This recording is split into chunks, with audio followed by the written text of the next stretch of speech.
They thought Thanksgiving was their victory feast. They laughed, gossiped, and toasted to the lies that ruined me. But what they didn't know was, every smile I gave that night hid a plan years in the making. And when the turkey hit the table, I served them the truth raw. It's strange how the people who break you are often the ones you still crave approval from. For years, my family's love was conditional, earned through favors, silence, and sacrifice. My mother, Susan, ruled our family like a polite dictator in pearls. My older brother, Matt, was her golden boy, successful, charming, and cruel in the way only adored sons can be. And me? I was the scapegoat, the one who was too emotional, too dramatic, and too much.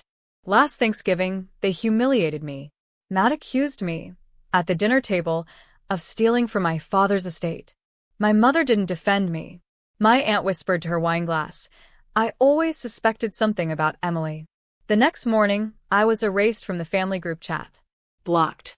Cut off. And worst of all, they spread the story through the neighborhood like wildfire that I'd stolen $80,000 from my late father's trust fund. The truth? Matt stole it. I had the proof. But back then, I was too broken to fight. For a year, I went silent. They thought I disappeared. But silence isn't surrender. It's strategy. 2 weeks before this Thanksgiving, I got a message from Mom.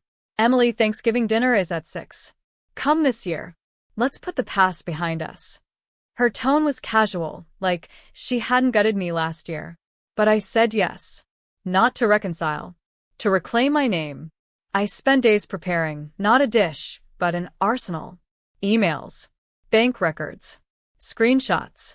Every lie they'd told about me, documented, organized, weaponized. Thanksgiving morning, I stood in front of my mirror in a deep green dress. My father's favorite color. I whispered to my reflection, "You don't need revenge. You need the truth." But deep down, I knew it was both. When I arrived at the house, everything looked the same. The wreath on the door. The smell of cinnamon candles. But underneath that, a tension like static before a storm. Mom greeted me with a brittle smile. "Emily, you look well." That word, well, was loaded. Like she couldn't quite admit I looked better than before. Matt walked in behind her, tie loosened, smirk loaded. "Well, look who's back. Thought you'd be too busy, balancing the books." Aunt Diane snorted into her wine. I just smiled. "Don't worry, Matt. I'm here for balance tonight." They laughed, not knowing how right I was. I sat at the table across from Matt. The silverware gleamed. The turkey glistened. The table looked perfect, too perfect, like a stage. As we passed dishes around, small talk filled the air. I nodded, smiled, let them think they were in control. Because predators always relax before the trap snaps shut. Halfway through dinner, my mother raised her glass. "To my family," she said sweetly. "Through ups and downs, we stay together." My stomach churned. Together?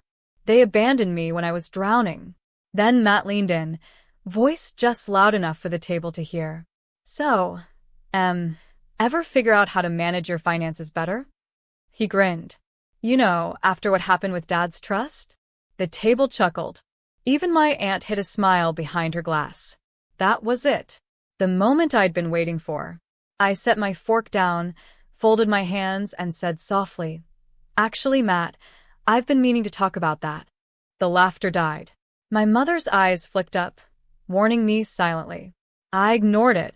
"Do you remember when Dad's account went missing $80,000? I said, calm and clear. Matt leaned back, smirking. "Do I remember? You mean when you accidentally transfer it to yourself?" I smiled. "Yeah, that story never made sense to me.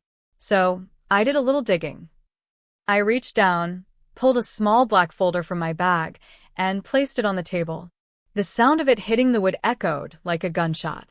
Mom's voice trembled. "Emily, this isn't the time." "Oh, it's exactly the time," I said. The family froze.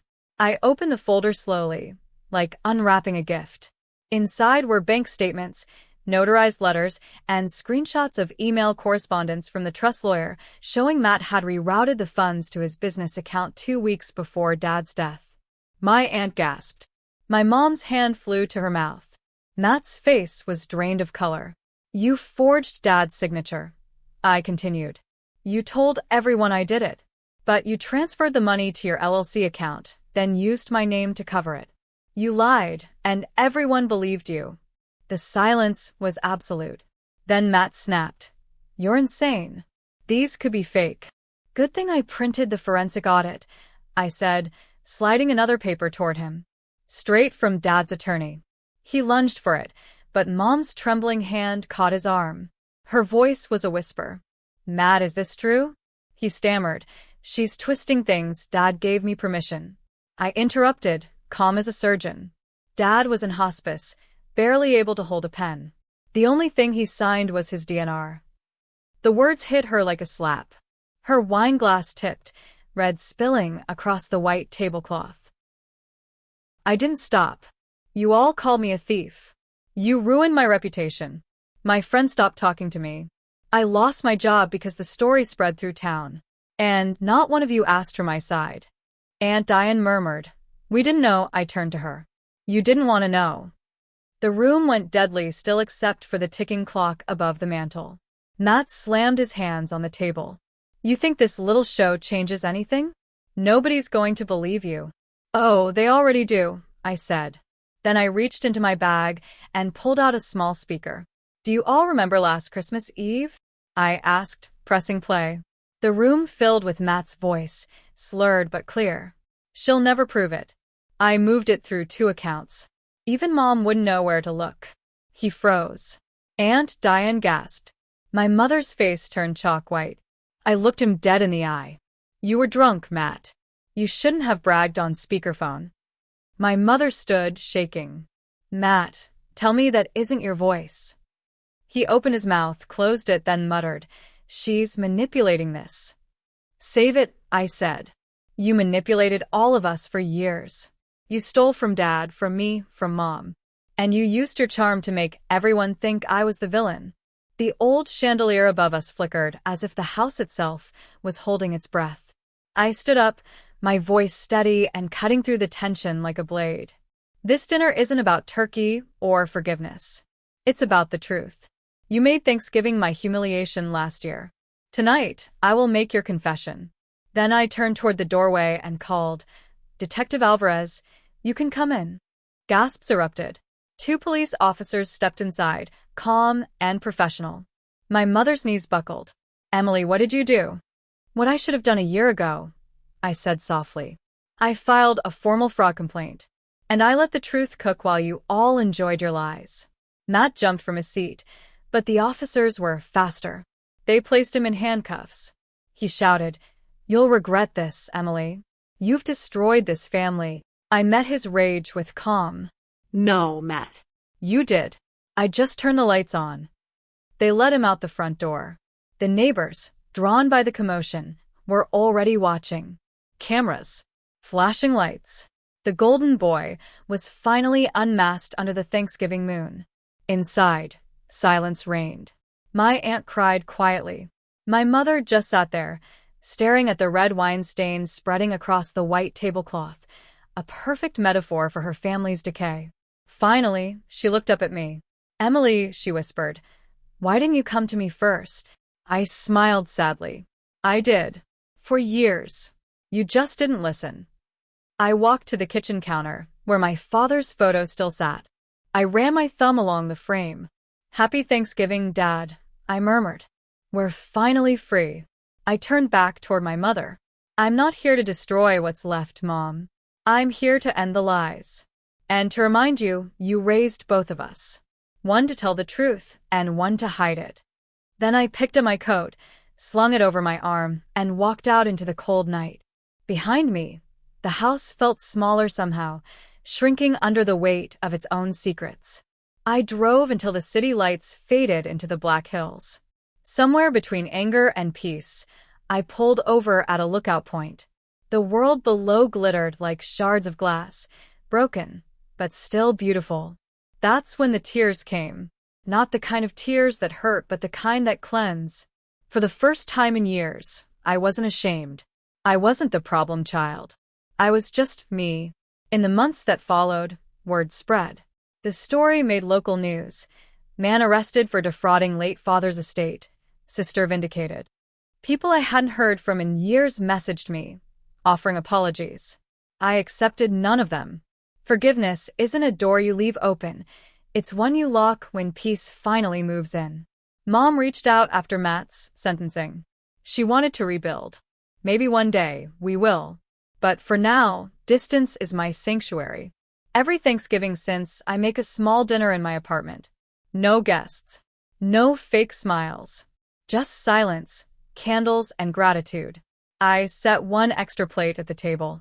Not for anyone else, but for the version of me who finally fought back.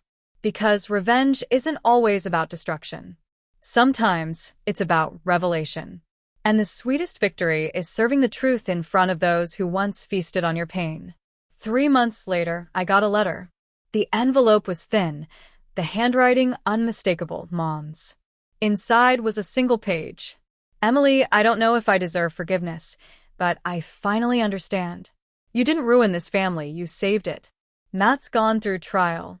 He's facing time, but maybe now we can all start being honest. I'm proud of you, Mom. For a long time, I just stared at it. There was no manipulation, no guilt-tripping, no emotional games, just acknowledgement. It wasn't redemption, but it was a beginning. I tucked the letter into a folder labeled Truth, right next to the old evidence I used against them. Not out of spite, but as a reminder that truth has to be protected or it's forgotten. That night, I visited Dad's grave. The air was cold and sharp, the wind carrying the faint sound of church bells. I kneeled, whispering, "I did what you couldn't, Dad." I stopped him. I stopped the cycle. For a moment, I swear I felt warmth, like the earth itself exhaled peace. This year, I hosted Thanksgiving again. Not in the old family house. On my own. The table wasn't fancy, just a simple wood surface, 2 plates, and a single candle. Across from me sat Clara, my old mentor, who'd helped me uncover the truth.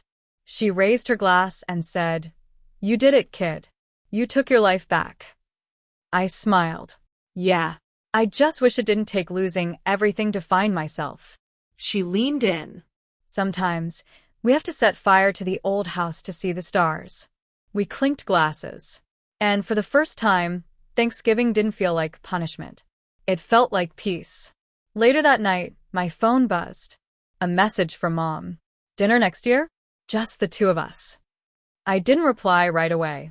I just looked out my window at the city lights and whispered, "Maybe." Because healing doesn't always look like forgiveness. Sometimes, it's just not bleeding anymore. Before bed, I lit one last candle for Dad. I smiled and whispered, "We're okay now." If you've ever been betrayed by the people you loved most, if you've ever been blamed for someone else's lies, remember this. Your silence is not weakness. It's your weapon sharpening itself. And when the time comes, the truth won't whisper.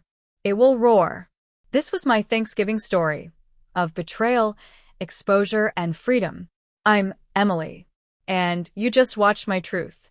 If you felt this story, please hit like, share it, and subscribe to our channel Revenge Uncut. Help us reach 5,000 subscribers and come back tomorrow for another real story where lies burn, truth rises, and revenge is always served cold.